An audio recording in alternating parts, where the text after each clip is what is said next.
Oui, la conscience, qu'on a la liberté, qu'à chacun de se déterminer lui-même.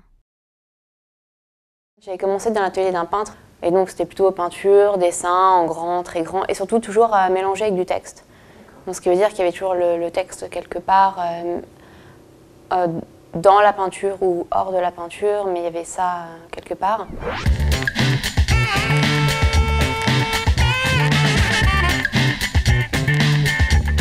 Ce vers quoi j'ai plus envie d'aller maintenant, c'est-à-dire des installations, qui est vraiment tous les médiums.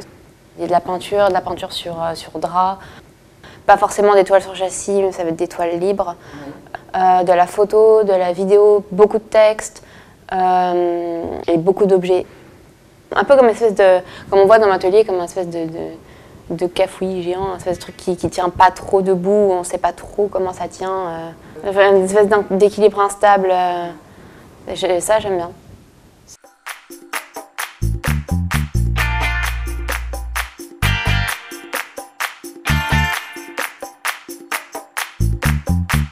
Et ce que j'aime bien, c'est juste par exemple, me promener, et pas forcément en ayant une idée en tête, mais il y a toujours des petites choses que je vais pouvoir prendre en photo, ramasser, ramener.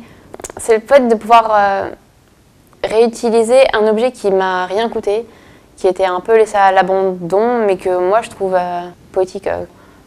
Par exemple, là, juste en bas de chez moi, du coup, ils étaient en train de construire un parterre pour ensuite, je pense, faire plutôt un espèce de bac comme ils mettent maintenant avec des petites fleurs dans Paris.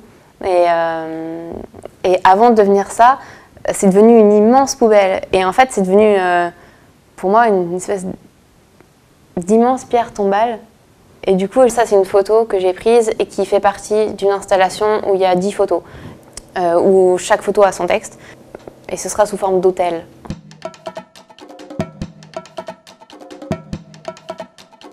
Pour moi, l'hôtel, c'est un lieu qui m'intéresse parce que c'est un endroit où on peut à la fois honorer quelqu'un ou quelque chose, le mettre sur un piédestal, et c'est aussi un endroit de sacrifice.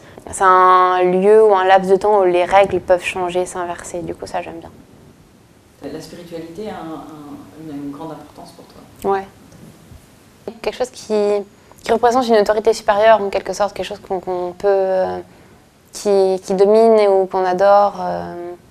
C'est un truc qui est forcément, enfin, qui est très présent. Ça reste peut-être une sorte de, comme je disais, de lieu autre, d'interstice autre.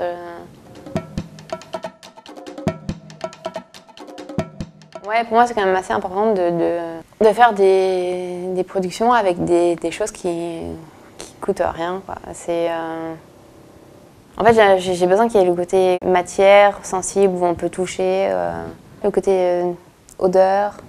Oui, que ça puisse faire appel à plusieurs sens. Enfin, le carton a une odeur, les fausses fleurs, il y a une odeur qui reste. Ça participe au fait que ce soit ancré dans la vie, dans le quotidien, dans la matière et dans la chair, en quelque sorte. Enfin, un truc qui vit, pas qui soit mort, inerte.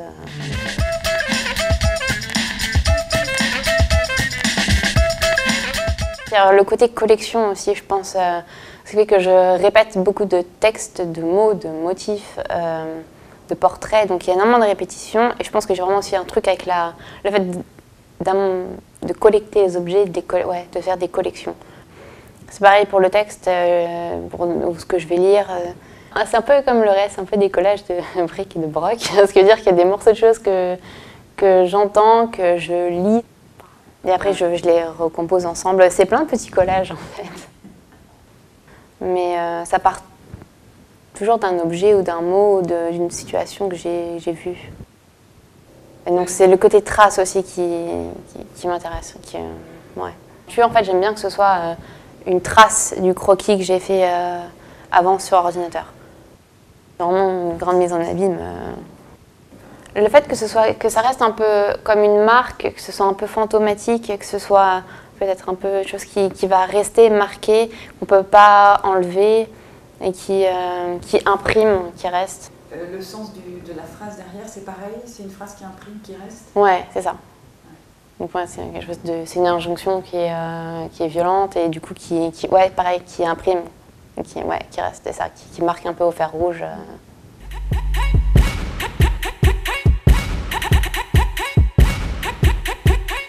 Et tes sources de textes?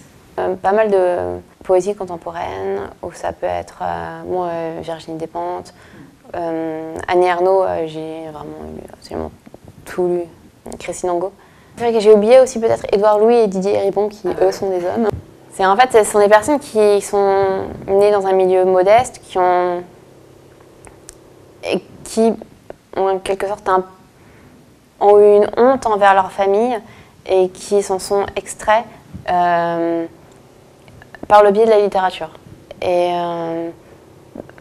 du coup, je me sens vachement plus proche de ces personnes-là que de peintres, que de peintres contemporains ou d'artistes contemporains en fait. J'ai une œuvre qui s'appelait Résister et du coup, c'est vraiment ça. Pour moi, c'est juste résister plus. J'ai fait une œuvre qui s'appelle Les Corps Glorieux, où je réutilise complètement le cahier de catéchisme que j'avais retrouvé chez ma mère pendant un été. C'est obéir, même si on doit se forcer. Et en fait, il y a beaucoup d'objets ou de choses, de textes que je réutilise. Je sais pas, comme c'est là et que c'est une marque, c'est comme un besoin d'en faire autre chose. Je pense que je trouve une résonance avec des choses qui m'interpellent, moi, je suppose. Juste, je fais les choses comme j'ai besoin de le faire. Pas forcément parce que ça va avoir une résonance féministe ou autre, c'est juste, je le fais comme j'ai besoin de le faire.